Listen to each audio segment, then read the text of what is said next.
Mga boss, napansin niyo bang hirap na mag-start ang kotse nyo? Baka hindi makina ang problema, baka battery na mismo ang sira. Kaya sa video na to, ituturo ko kung paano mo malalaman kung patay na o mahina na ang battery mo. Tara, i-check natin.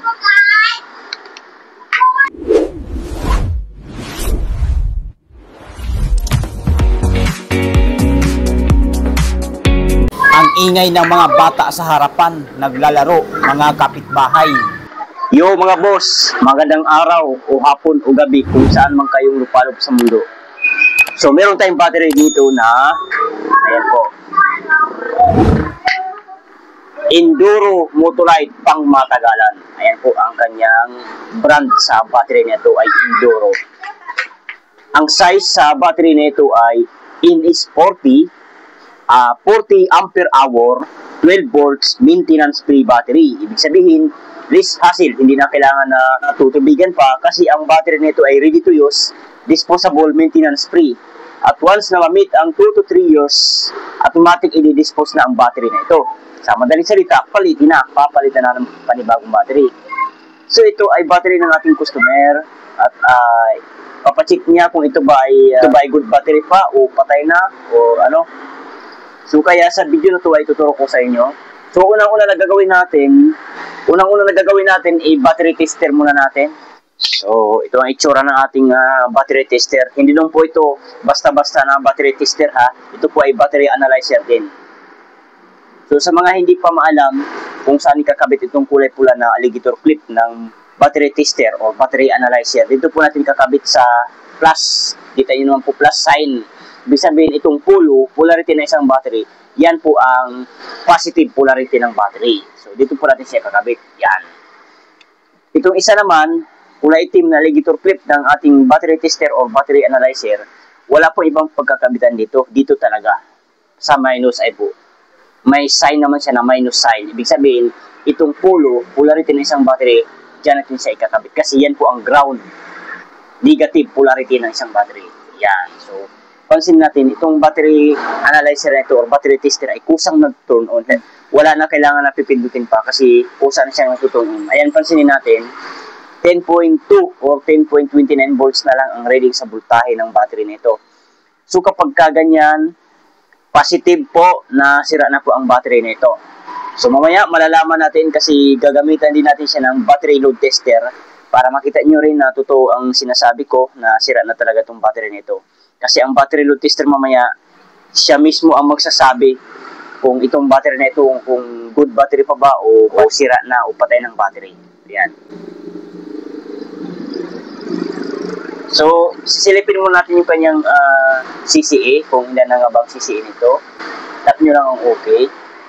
Battery test, OK ulit. Regular flooded, OK ulit. Din CCA.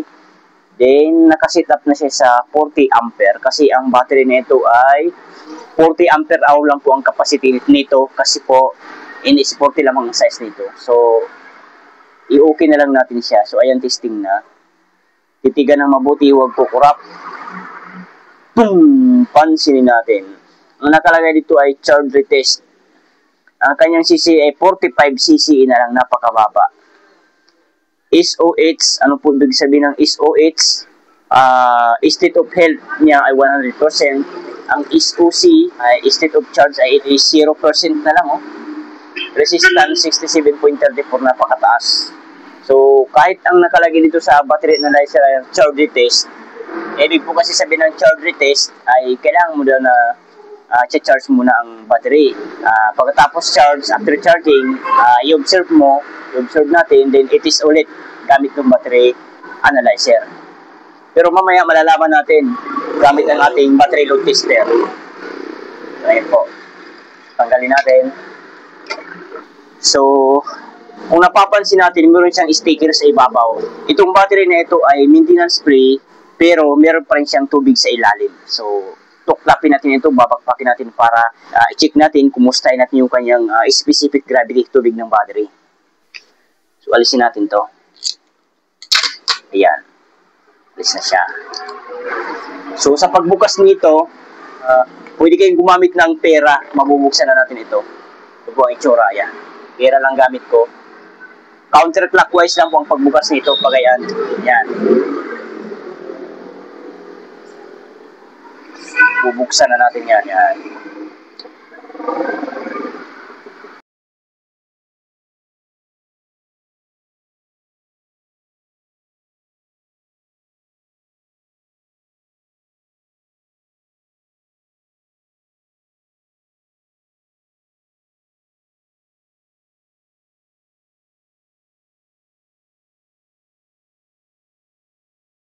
So ayan, bukas na po yan.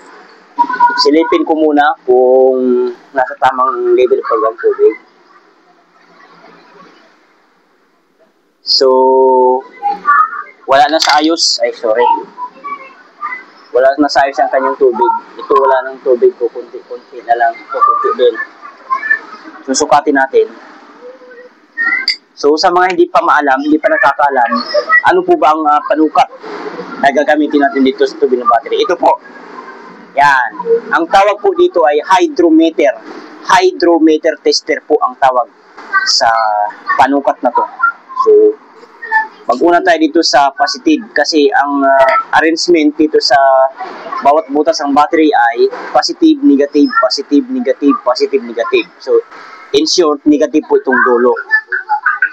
Ito naman sa kabila ay positive po ang pinakauna. So, yun. Sukatin natin pinakaunang butas. So, ayan, pansin natin. Unang butas, ang sukat ng tubig ay 1175 or 1.175 which is tumapat sa kulay pula. Ayan. Dalawang butas. So, ang sukat ng tubig ay 1225 or 1.225 which is tumapat sa kulay puti. Ayan. So, magkaiba. Hindi parehas. Pangatlong butas, ang sukat ng tubig ay same pa rin, 1225 or 1.225 which is tumapat sa kulay puti. Next, pang-apat na butas. So, ang sukat ng tubig ay 1250 or 1.250 which is tumapat sa kulay puti. So, magkaiba, hindi parehas. Pang-limang butas, ang sukat ng tubig ay 1225 or 1.225 which is tumapat sa kulay puti. So, magkaiba pa rin siya. Pang-anim na butas na tayo, last but not the least. Ang sukat ng tubig ay 1150 or 1.150 which is tumapat sa kulay pula. Ayan po. So, naiba din po ito. Malamang dalawang butas ang may sira nito, positive at negative. So, ang status sa battery nito ay hindi magkaparehas ang sukat ng tubig, magkaiba. So, ngayon, para malaman natin kung saang butas dito ang may sira. I think may isang butas dito na sira. Isa o dalawang butas. Malalaman natin mamaya. Gagamitan natin nitong tinatawag na ito po ang itsura, battery load tester. Ayan. Ayan po ito itsura niya. So, meron siyang alligator clip na kulay itim. So, kakabit natin dito sa minus sign ng isang battery, negative polarity ng battery. So, itong pula naman na alligator clip ng battery load tester, dito natin kakabit sa plus sign. Ito po, sa battery. Yan. Polarity. Ayan. So, pansinin natin. Ayan voltahe, oh. 10 volts na lang, oh. Panigurado babagsak ito. Dahil 10 volts na lang. So, i-explain ko lang itong mga to. Itong to at saka ito. So, dito, ibig sabihin ng DC amps, direct current amperes. Meron siyang arrow ito. Itong arrow na to. Ito, pag once na ino-open na natin ito, pagayaan yan, open siya. Tataas ito siya. Tataas. Iabot lang natin siya ng 100 amperes kasi maliit lang po itong battery nating niloload test. So, 100 amperes lang siya dito. Dito naman sa kabila, ano ibig sabihin ng DC volts? Ibig sabihin po ay direct current voltage. voltahe baga ng battery. Ayan. May arrow naman siya, ayan, meron naman siyang arrow dito, ayan. Itong arrow na ito, pag ilulod test na natin to, mamaya ikutin natin to pagayaan. Ikutin natin yan. Itong arrow na ito, kung mananatili dito sa 10 volts, 11 volts, ibig po sabihin ay malakas ang battery nito. Malakas yan ha, tandaan natin. Pero, may pero ha, may pero.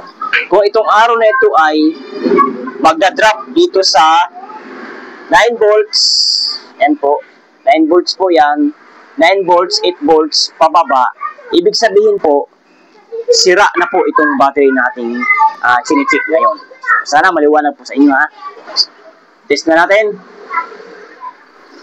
Ikutin na natin to. Titigan ng mabuti, huwag po kurap.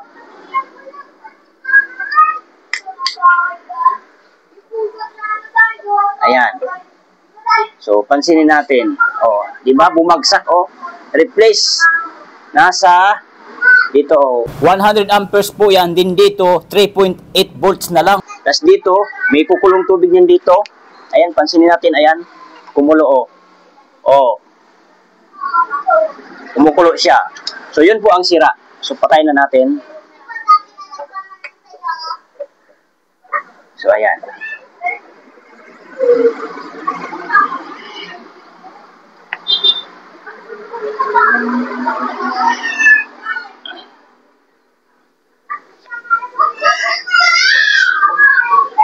So, ulitin natin.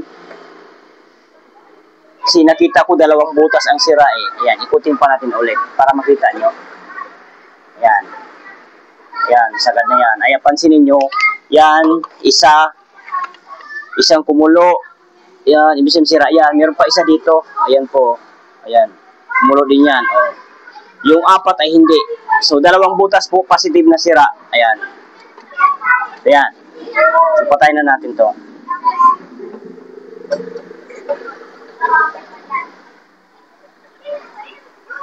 So, positive po, nasira na ang battery nito.